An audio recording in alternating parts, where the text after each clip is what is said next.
On behalf of Department of Biotechnology, I am absolutely glad to see all my participants, my fellow colleagues from all over India. The students are there. Some students are also there from AIMS, from IIT Delhi, from other institutes, and my teachers are also there from JP Institute.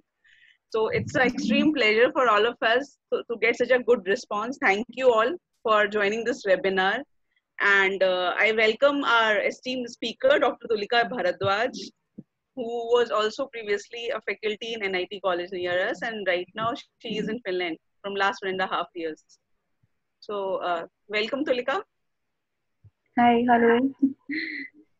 Garima, I would like you to introduce the speaker as you have called her. Yeah, surely. So I welcome Dr. Tulika Bhardwaj. Yeah, she has done her PhD from Terry University, New Delhi. And then she started her career as academician. And then later on, she joined Syngene International Limited in Bangalore. And presently, she is working with as a senior research scientist at the Genome Center of Eastern Finland in Department of Internal Medicine. So first of all, I would like to thank her that as Dr. Jyoti Bala could not join us due to some health issues, and she accepted our invitation. So thank you very much, Dr. Tulika Bhardwaj. And now I'll request her to start the session. Okay, yeah, hi, good afternoon, everyone. I'm sorry for such kind of interruption as the place I'm sitting here, it's quite good morning, but have a nice weekend too. And there is a little thing, first thing, there is not so being so formal. It's okay, I'm always ready for some bioinformatics discussions all the time.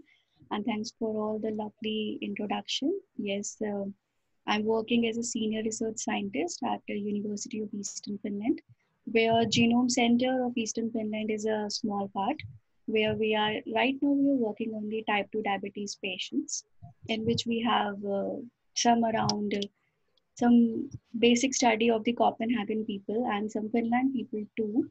So my intrigued interest in the genomics has always been of high matter, and so I just it leads into the bioinformatics.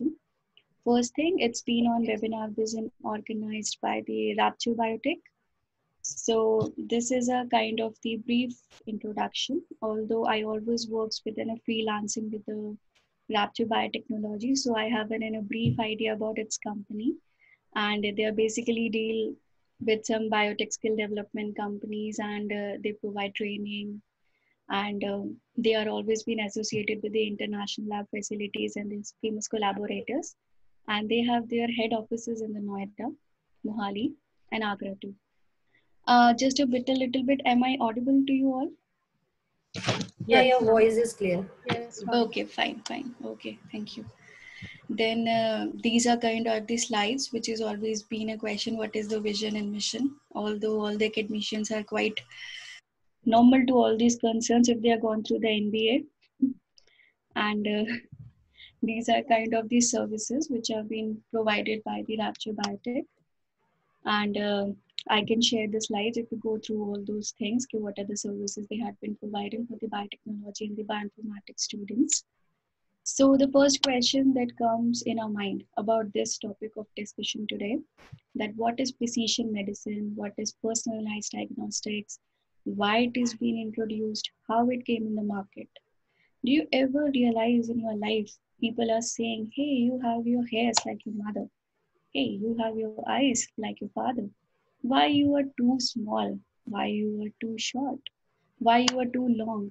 So these all things leads to the all these your genomic compositions. Those genomic compositions, it's not a new question or it's a new concept for the bioinformaticians or the biotechnologists, because when a child is born, it shares a gene pool of both their parents. They have their genome content. So it always been a question, okay, why people are not listening, and why I'm a deaf, I'm a dumb, why I have a different skin color, why I have a different hair. So these all things relate to the of genome composition from both our parents. But you ever lies to a concept when the people say, hey, you have such kind of the genome content because I share the same disease, so that's why you have the same disease.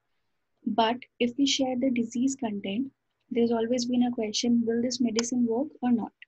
For example, in my case, everyone says for a normal fever, some normal PCM and normal crocin will work. But for me, PCM is out of the league. It doesn't affect me anything. Rather, it leads to a lot of suffocation and constipation in my body. So that's why I need to find out the other medicines, of course, of the same salt composition or the different composition. But yes, it works too. It works for me. So that's why at this time of the question, your precision medicine or personalized medicine takes place, because there are kind of the mutations in my genomic content, either a missense, nonsense, or kind of the synonymous mutations which occurs. Although I have the genes from my father, obviously, but it doesn't say that all the medicines work for me. So at that time, this precision medicine or the personalized diagnostics takes place. We always been scared. If I get this, I always been scrolling my father. Dad, it is only because of you. It's only because of you I get all those things. Or mom, you are feeling for the constipation, so I'm all the person who's having the constipation too. But this has always been a question, okay, how and why all these disease will come to me, and how the medicines will going to take place. Because in nowadays, every single genome content is quite different from everyone. We shared about 90% of the same genome content with our father, but this 10% is quite different, whether it is a mix from our ancestors, from our mother, from our siblings, from our great grandfathers. So it doesn't work. Sometimes some environmental factors, our lifestyle, our posture, the time we were born, the kind of environment we were born also affect our genetic content. Also the time of the kind of the nutrition our mother were taking during her or pregnancy time, it also affects her genetic content too. So there's always been a question, who gives this answer? Then the role of the biotechnologist comes into the place. We have lots of generation and the sequencing services right now, which has been ample of content, lots of sequencing, it's been going on. We have ample of data. But if we're going through all this data manually, it will take lots and lots of years and answers all the and until that all the things will get vanished. So that's where the role of the bioinformatics come place at that time. Where bioinformatics, they're kind of some fancy words using nowadays: genomics, transcriptomics, metabolomics, and some spectral data, micrometabolome, and everything which comes into the place. These are some kind of the fancy things, but these fancy things will constitute a human body. So that's why these all things have to take place in a single stretch. So if we count, like, what is this personalized health, why we are taking into this action. So this is a kind of the major introduction. It is a broad term which is targeting to the individuals based on their risk in order to provide a more coherent and a focused approach to the healthcare. For example, if right now, if a person is admitted in the hospital, he is suffering from liver cirrhosis, some medicines are not working for him, and some medicines are working. And some medicines which are not working, they have no substitute, and it has been so much important for the other person to survive. So at that place, this personalized genomics or personalized health has been come into the place. It basically includes the preventive, that is how to prevent a disease, diagnostic, how to diagnose it, and then therapeutic interventions, how to treat, with the risk defined through genetics as well as clinical and family histories. Clinical is that what is the genome content, and the family histories, like our ancestors or the great grandfathers which are having the gene pool. Then the search strategies relies on the molecular testing, which define the risk. For example, genetics, genomics, metabolomics. Genetics is something which we have, like, it's very normal term, like DNA, RNA, how it's post translated, what is our cycle, how it been translated into a protein, how a protein is expressed. But the genomes is content, those content of the body which is apart from the junk DNA, which are actually functional, will actually count for the cellular machinery. And then the metabolomics, which is basically plays a major count in any personalized therapies, because the kind of metabolites we produced, how we produced, and Second thing, what is the nutrition which we are intaking? It is being focused and it is being targeted towards which kind of the exosomes, like what kind of the metabolites we secrete. So that's why this metabolomics always play a major role. And in this part, we have to mainly focus on the gut microbes. So all those concepts of the probiotics, prebiotics, what is the nutritional value, what is toxicity, all these comes into the play when we talk about the metabolomics. And these goals include the greater effectiveness and efficiency of the healthcare delivery, as well as the improved health outcomes and the quality of the life. It's very major why we are doing so much of the things just to have a better quality of the life, and it improves our the health outcomes. For example, like if I take in an example where I'm working right now, we have a such kind of the population which have very bad food habits. They had to take a lot of butter on their salmon. They are having a lot of aerated beverages. Besides this, they have no obesity, but have a high rate of the cardiac arrest. So when we go through all those things, why this all been doing? So the first thing in a major term, in a major plan, what the older people says here in a survey, that obesity is not a concern for the people here because they walk a lot, they have a healthy lifestyle, they wake up early, they sleep early, they have a nice environment too, undoubtedly. They have a very clean air. But the second thing which comes into the time, because they are taking so much of the cholesterol levels, they have no obesity, but they have a high end of the cholesterol. So that's why it leads to a high rate increasing rate of the cardiac arrest. So at that time, the personalized health comes into the place. First thing, and to be very, there has always been a thread like difference. You can't say that personalized diagnostics and precision medicine is applicable only for a single individual. It might be targeted to a group of individuals, the group of individuals which are working in a particular part of the country, the group of individuals like family members, and the group of the individuals, the people who are working in the same lab. Like as in there's a question, it's because of this COVID-19, some people and some researchers always find that there has always been a part of the personalized medicines because the people who are working in the same lab at the BSL level 4, they're exposed to the same environment, same virus, they have same kind of the food habits because of their time consistency of the work schedules. So they have, and they are eating from the same laboratory or the canteen. So that's why people are more focused. So there might be a vaccine or there might be a therapy which work for all the people who are working in that BSL level 4. So that's where personalized health comes into the place at that time because it's too much tedious and too much time taking and expensive too. If we are targeting each and every single damn individual, and if in a country like India, it's pretty not sure for all the people who are developing for a single individual single medicines all the time because a clinical trial in itself take around 20 years to be commercialized. So that's why there were a lot of strategies, early strategies, which were taking place for the personalized medicines. Like not all the patients respond to drug therapy in a uniformly beneficial fashion because we have side effects too. And I think these side effects and these different things leads to the notion of the bioinformatics drug repurposing theories that we have some off-target interactions too. So in all way, to be very short, the bioinformatics is connected to every time because it reduces your time, it is least expensive, and it is more precise. Second, the notion that the genetic variants might modulate variability in the drug actions, and this gave rise to the pharmacogenomics. First thing, we have mutations, we have SNPs, but there are always been a content which we show variants. So there is a difference between SNPs and mutations and variants because mutations are something which are being included in an individual, any A to G replacement, any T to C replacement. But the variants are those kind of the mutations which are present in more than 90% of the group of the people. So that's why those variants are considered to be effective for the next lineage or the generation lineage.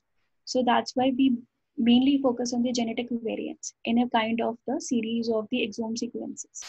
So those variants modulate the drug actions because drugs are being related to a particular site. They have their active site, they have their bioavailability and the kind of the consumption, they have their own cycle. But if if a particular variant is present, it leads to a translation of different kind of the protein, which leads to the drug action variability, and finally, those drugs won't come or won't be active in a particular type of the individual or a group of the people. So that's where the pharmacogenomics come into the place. Those pharmacogenomics, it is a broad way and it is a modern way of saying the medical bioinformatics thing.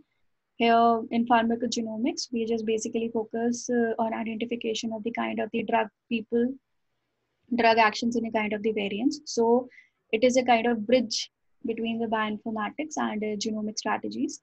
Then in early strategies too, they transmit the idea that a variable drug response may reflect set of the variants within an individual or across a population. So that's the same thing which leads to the term of the pharmacogenomics, because drug responses, sometimes we have, if we are giving a type of the drug to a certain kind of the group of the population and we take the survey that how it responds to each and every single individual. If the response is same, it means there is no availability of the variants. And if the variant is present, then it might be not so much effective. It is a kind of nonsense mutation.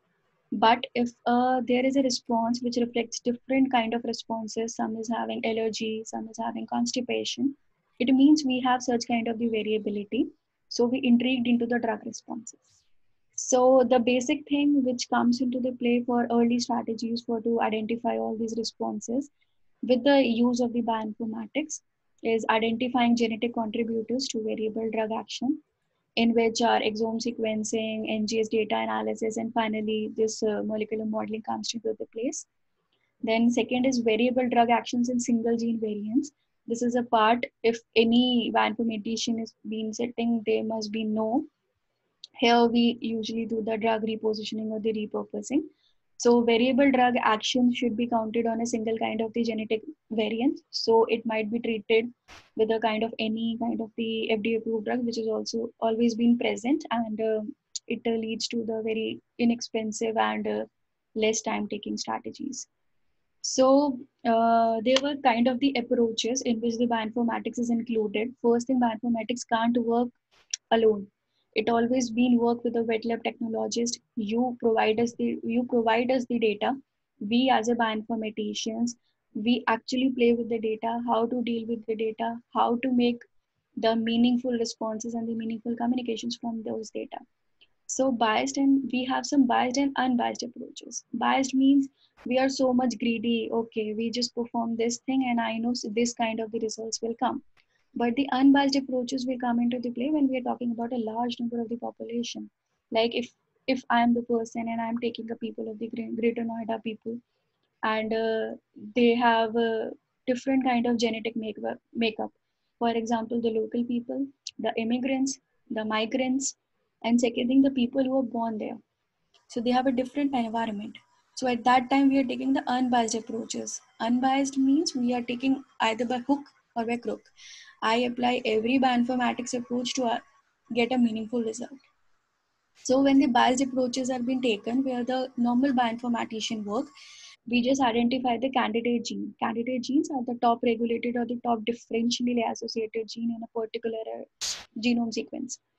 We have n number of the genome sequence. We have to identify the differentially regulated genes in all the environmental conditions.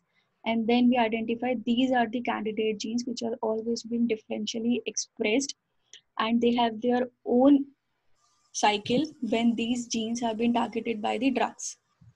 So second biased approach is candidate gene based on the variable pharmacodynamics. Pharmacodynamics like your advent properties, that is absorption, distribution, metabolism, excretion, and the toxicity, where toxicity always been work.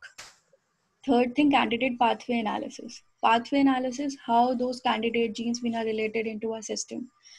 Even a single gene is not related to a single response system. All these biochemical pathways are being interrelated, which gives life to the systems biology. This is a part of the systems biology, which is a short module of the bioinformatics analysis.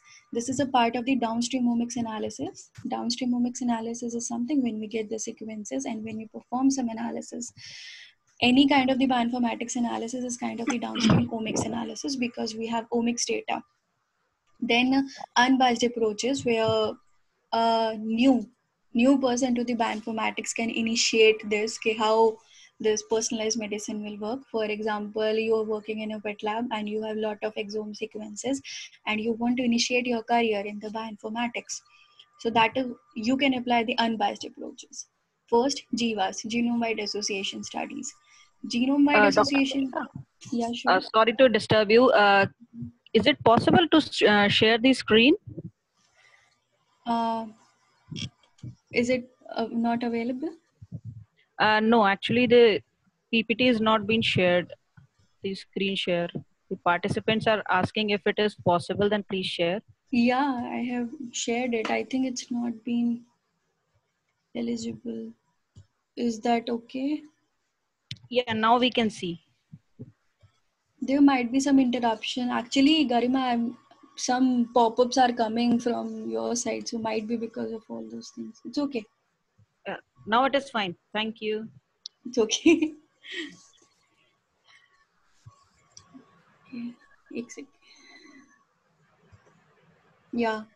Is it clearly visible right now? Yes, it is visible. Yeah. Yeah. Okay. There are a lot of slides which have been left. You can tell me now. Okay. Then there are some kind of the GWAS, genome-wide association studies. We have identified some variants. We have some kind of the SNPs which are identified, which are previously identified and which are in the league of the identification, how they are associated with the n number of the genes present inside our body. Those genes will directly lead to the any kind of disease like multi-trait disease associations. It is not necessary that a particular gene is related to a particular disease. We have a pool of the diseases. I think there are, Garima, are you able to see this? Because I again received a pop-up from your side. Yeah, it is fine. I can see Tulika. Okay, no, there is a kind of pop-up always coming from Greater Noida room. It's okay, fine. Let me check. Okay, fine. Huh? So there are some genome-wide association studies which are taking on the surveys, and the famous type 2 diabetes study which is conducted by the AIMS in I think 2002. It's been related to all those genome-wide association studies where they have linked some kind of the breast cancer associated genes with the IBD and the rheumatoid arthritis. So it was kind of the pioneer work which AIMS have been introduced. So it is the best example of the unbiased approaches. Then the drug response in the model organism with the manipulated genetic background, the thing which we have discussed earlier, every drug, it's not okay that it can target the same gene. If there is a kind of the single mutation, it leads to the translation of a protein, a different protein too. Sometimes a different protein is made, and sometimes it is a kind of the nonsense mutation which doesn't lead to any kind of the difference in the protein architecture. So that's why some drug responses are being different. So that's why this is kind of the approaches where bioinformatics come into the play, because we have to analyze the drug response, whether it is attached or not. So the molecular modeling or docking approaches will come into the play at that time. So these are the best examples till date which have been worked for the precision medicine or the personalized therapies, where there's a trastuzumab, a famous drug which is responsible for the targeting the HER2 new receptor and for the breast cancer, and we have cetuximab too for the hemoglobin receptors too. Then the BRCA1 and the 2, which are responsible for the breast and the ovarian cancer. These are the kind of the biomarkers which have been utilized for the therapies of the personalized therapies and the precision diagnostics. Then the chemotherapy breast cancer patients have been targeted for this transcription profile 21 genes. These are some warfarin. Some warfarin doses are been applicable for the VKOR and CYP2D9. Example, these are kind of the pioneer work which have been right now done by the famous researchers all over the world. So the first application towards the bioinformatics towards the personalized medicine is to understand our body. First thing, if we are talking about the whole genome is made up of such kind of clinical features, like we have weight, we have height, we have BP, our body mass index, the kind of temperature we have. So the first thing that comes into the play is all the genetic content. Second are molecular phenome. Phenome consists of all the DNA, RNA, proteins, metabolites, how many proteins are made, what is the junk DNA, how many LNC RNA, small nucleolar RNAs. So these molecular phenomes where the molecular biologist things come into the play. Next is our environment. Environment means what the diet we are taking, what is our lifestyle, the nutrition we are taking, the medication, the toxicology content, pharmacology, the type of medicines we are regularly taking, and the kind of the toxins our body produce. Let me check here. Every body has a different type of the toxins production level. So this thing is a major contributing factor when we are talking about the personalized medicines, because we have to take in the content, whatever the medicines we are taking, its toxins or its related toxins or its bioavailability content will be very high, and its bioavailability will be very high, and its toxins reduction system it's very high. So that's why these environmental factors always come into the place. Here, if we talk about the bioinformatics work will come when we obtain all these data combined in a particular platform, then a bioinformatics will take place. We have experiments. After experiments, we have kind of the analysis. These analysis will include the systems biology bottom up and the top bottom approaches, where it basically consists of first thing, alignment.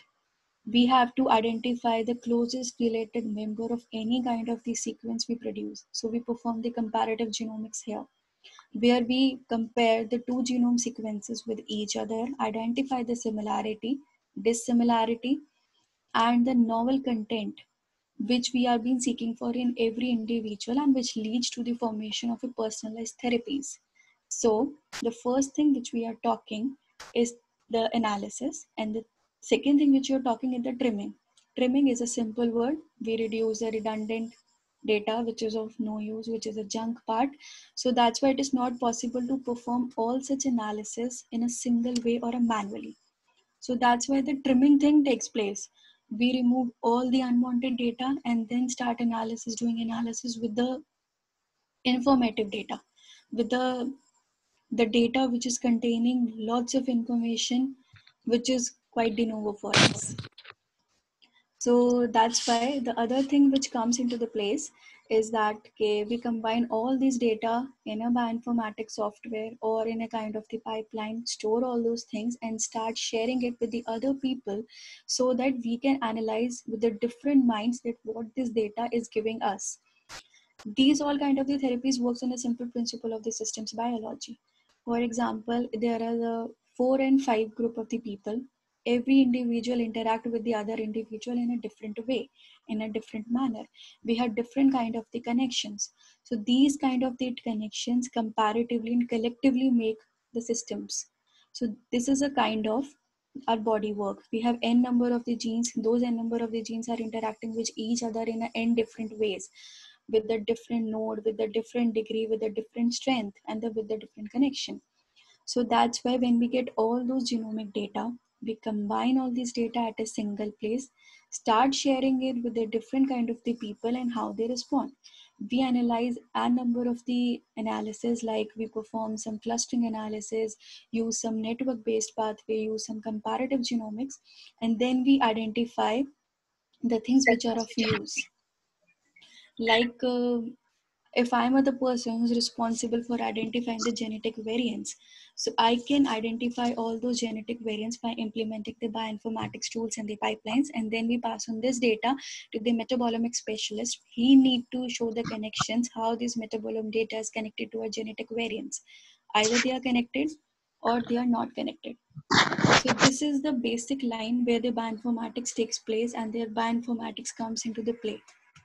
So the second thing, we have some downstream omics approaches. These downstream omics approaches is like systems bioinformatics, systems biology. So we have all those network-based approaches, comparative genomics, and the data science, machine learning-based approaches.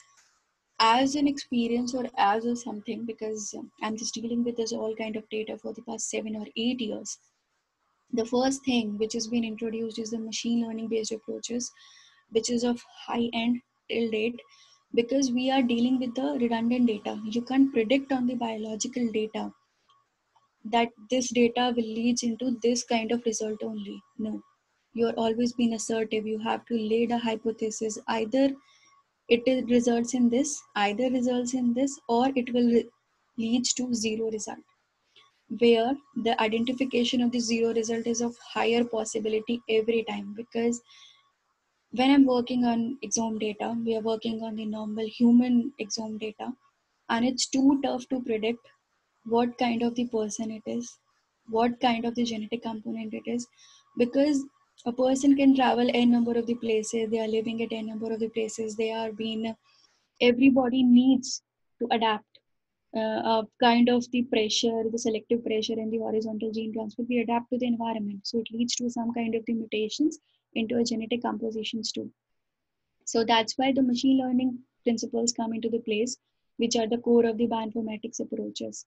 First thing, if we talk about the network-based approaches, network-based approaches is something, there are genes present in our body, very normal, and I need to identify how this gene is related to a other gene. Either it is associated, either it is not associated. So these are kind of the 0-1 approaches. If it is associated, then it is 1, and if it is not associated, it is 0. If my first association comes to the 0, then it is very easy. I can skip the part and I can go for the other part. But if both the genes are associated to a single A gene, then the things come into the place that how these pathways are being related and how these biochemical pathways come into the place. For example, if we talk about the glycolysis, we have the glucose, and if there is no glucose 6-phosphate, there might be a different thing that comes into the place that no other things will take place, and those biochemical pathways can be easily shut down at that place. But a single another pathway will start, or if the glucose is not being metabolized properly, it will lead to some kind of disease conditions. So that's why all these things, this is the kind of the network based approaches where we implement the bioinformatics things and the bioinformatics clustering things, whether it is associated or not. Then the second thing is the comparative genomics. Comparative genomics is the best thing for the de novo things. If we have no idea what kind of sequence we have, what kind of similarity is have, and the second thing, this sequence is related to whom. So that's why we have a de novo sequence. We have no idea about that sequence. We perform the comparative genomics, like we align with all the sequences which are present in the bioinformatics databases or the bioinformatics portals, and there we identify which kind of similarity it shared with the other genome, how much and at up to what level of the precision and the identity it being shared with the another genome sequences. So this was the downstream omics approaches in a way. This is not the entire word. It is a kind of the 3 based main approaches which are always been applicable when we are talking about some downstream omics and the bioinformatics principle towards the precision medicine. So these are kind of the bioinformatics applications. First, the high throughput sequencing technologies, we get some data. Then we have some genomics content where variants can only be interpreted with a good clinical history, family history, and physical examination. WAS, that is the whole exome sequencing, exome, that part which is quite functional, that can be easily translated into a protein. That part of the genome is considered as an exome. It focuses more on the functional and informative part of the genome and is being adopted for the genetic studies. Next is whole genome sequences provides a unique window to investigate genetic or somatic variations, thus leading to the new avenues for the exploration of normal and disease phenotypes. Like if you identify an SNP, there has always been a rule to identify whether it is pathogenic, whether it is a normal, or whether it is in disease phenotype. So these kind of the genomic variations and genomic technologies we introduce by the bioinformatics applications. Second, if you're talking about the epigenomics, so chemical modifications of the DNA, histones, non-histone chromatin proteins, and nuclear RNA define the epigenome. And they are due to the environmental exposures at various developmental stages throughout our lifespan. For example, for my entire life, for my entire 25 years, I had been living in India. Then I had been shifted here, so I need some time to get adapted here. So there might be some kind of the modifications in my lifestyle, in my eating habits. So this is the part where epigenome takes place. Then the epigenomic methods generally focus on the chromatin structure and include histone modifications, that is the ChIP-seq, chromatin immunoprecipitation sequencing, which allows the identification of the DNA associated protein binding sites. Then we have the transcriptomics. As we all know, transcriptome consists of all kind of the RNA transcripts like ribosomal RNA, messenger RNA, transfer RNA, microRNA, and non-coding RNAs. Some other RNAs, small nucleolar RNA, long length RNAs. There are a lot of RNAs which are present. And the transcriptome-based studies have been applied to some institutes and this exome methods such as McArdle disease, Hunter disease, lysinonic protein intolerance, and this kind of the Niemann-Pick disease. Where the transcriptomics takes place, the transcriptomics major work comes into the place when we're talking about some rare, orphan, or neglected disease. Because these rare disease, as its name suggests, it is quite rare. It is present in very few individuals, but it may be so much pathogenic that it leads to be death. Then we have some mass spec based omics, that is MS analyzers are instruments that weigh molecules and separate them according to their mass to charge ratios. These MS instruments could be combined with the separation methods such as liquid or gas chromatography, capillary electrophoresis, or ion mobility. Then the proteomics is a very famous term. The proteome consists of all kinds of the proteins which are expressed, which are functional, constitute only proteomics. Otherwise, all the hypothetical protein contents. The post-translation modifications rely on highly specialized enzymatic arsenal specific to each cellular type, which leads to the generation of different proteins from the same genome. And despite increasing analytical performance, proteomics has not been used in the routine clinical laboratory practices because the transcriptomics done their work. But if we have to identify some kind of the multi-trait disease association to what kind of the other diseases it is being connected, then proteomics will normally takes place. So this is a kind of the study, kind of the vague thing which we are doing here. So I'm sharing because I'm working on some kind of the precision medicines. And this is a kind of the project. We have some perform a study of the Copenhagen males, and they are related to the type 2 diabetes. We take the samples at the baseline study of about 10,000 male people in Copenhagen in around 2010. We have those samples, and around 3 years will take place in their identification of the exome sequences. So stool and the blood samples were extracted for exome sequencing.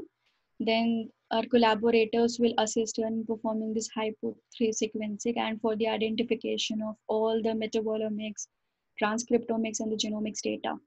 So after this part, the bioinformatician things takes place. That is this further downstream omics analysis, in which we have two main objectives. First is the variant discovery.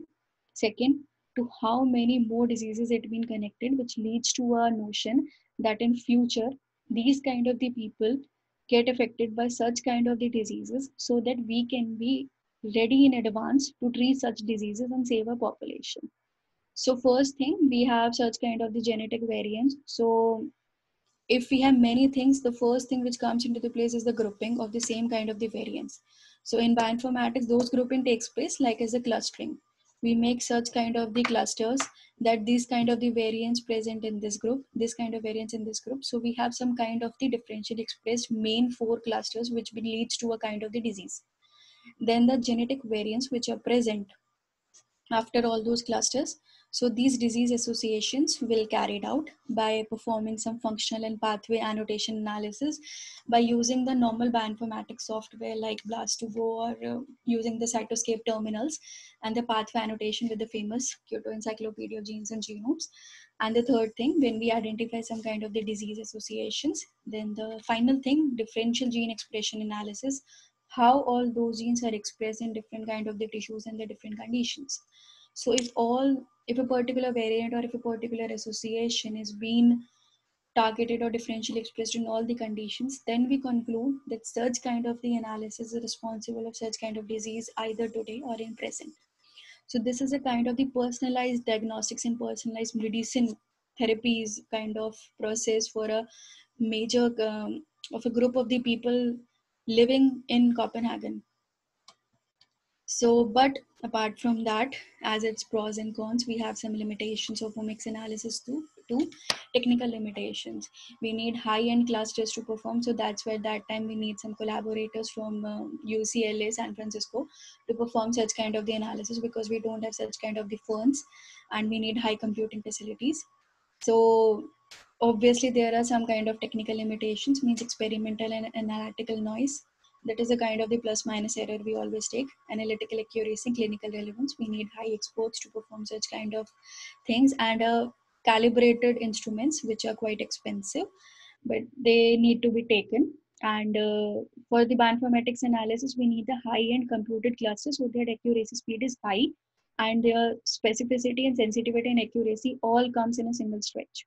And omics informatics pipeline in the clinical environment. So that's why we need some more bioinformatics to perform, to make such pipelines in futures, so that we can do our work randomly and in a less time.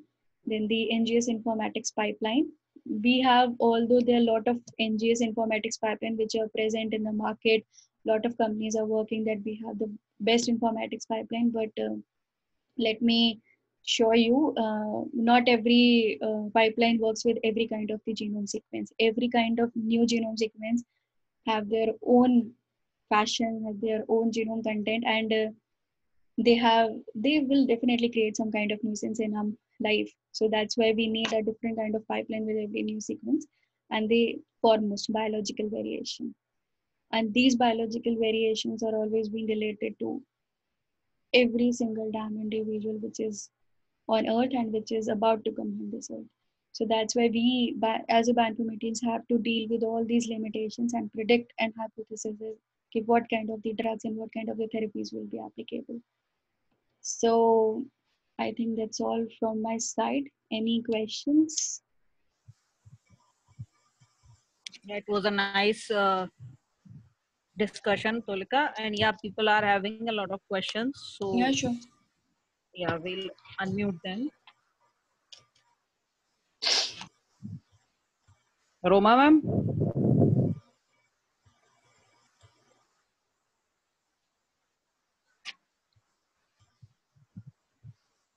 Roma ma'am, can we unmute?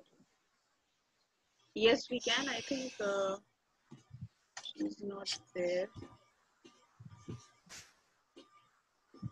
All the participants have been unmuted. You all can ask the questions. Now the forum is open for the questionnaire.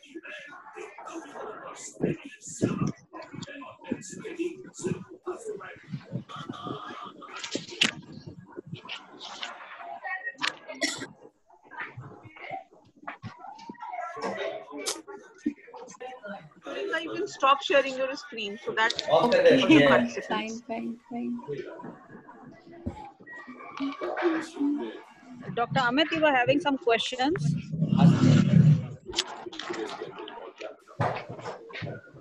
Yeah, is it okay? Yes, fine.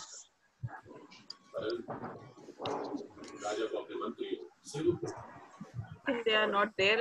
So share the email of Tulika. Not an issue. Later on that can be addressed. Because I think the questions were there, and there was one question whether we are going to share the recording. We are going to share the link. Yes, we will upload this session on the YouTube, and the link will be shared on the email of all the participants. You'll be getting the link of this lecture. Pallavi, I have one question from the speaker. I'm Vibha here. Yes, ma'am. Sure. This is Vibha ma'am from JP. My faculty. Okay. Yeah, you have been working on diabetes, you said. Yeah. So, what kind of epigenomic changes you found? Are you working in this that aspect also? Yeah, Epigenomic exactly. aspect of. Yes, ma'am. The thing is, the first thing we have identified here, first, actually, this thing, epigenomic content comes into the play. Earlier, we are taking only the sample of the 10,000 individuals. So we are focusing on both the male and the female. But when it comes to the female exome sequence content, it leads to a lot of confusion because we have females of all kind of the age. So some are having their mid puberty, some are having their final menopausal stage. So it leads to the lot of the changes because during their menopause they have lot of kind of different kind of food habits. Second thing, some are working and some are not working. Some have a different kind of the lifestyle. So it leads to a lot of variations. So for that we perform the different study. And for the males, yes, we have categorized according to their lifestyle. First, some are retired ages people and some are the people who are regularly going and some are skiing. So for the skiing, they have a kind of different kind of nutrition and diet. So yes, by kind of this analysis, we are taking some epigenome content, and we have actually identified something, and it's been patented in patent form right now. So from where you are collecting your samples? Like, is it a specific reason or? Yes, ma'am. Yes, ma'am. We are taking in a survey from the Copenhagen people. We invite them for on a particular day and giving them a particular kind of the special diet, and then take the samples after 5 hours. Okay, fine. Actually, my students have been writing on my personal WhatsApp that if we can get the slides as well as your audio, recorded audio, Sure. so that I have already conveyed to the organizer also. Our students are also having a subject which is comparative and functional genomics, and this topic very well fits in this particular course. So you can share your slides as well as recorded audio. Okay, ma'am. Just a mere suggestion. Matlab, if you have been seeking about some comparative or functional genomics, and if they are students, they are in the demo state. So it's good for them if they can start from the bacterial genome content because we have no complexity, we have no intron content, and if they start learning from this bacterial genome content, then it would be easy for them. Okay, fine. Yeah. Thank you. Thanks a lot. You're welcome. Okay, thank you so much everyone for coming in this session. Thank you, Tulika. It was a highly informative session, and we would like you to please share your slides with us so that we can give to participants. I can give it to Garima. Is it okay? Yes, absolutely fine. Okay. Thank you so much, everyone. Thank you. Thank you. Okay. Thank you. You're welcome.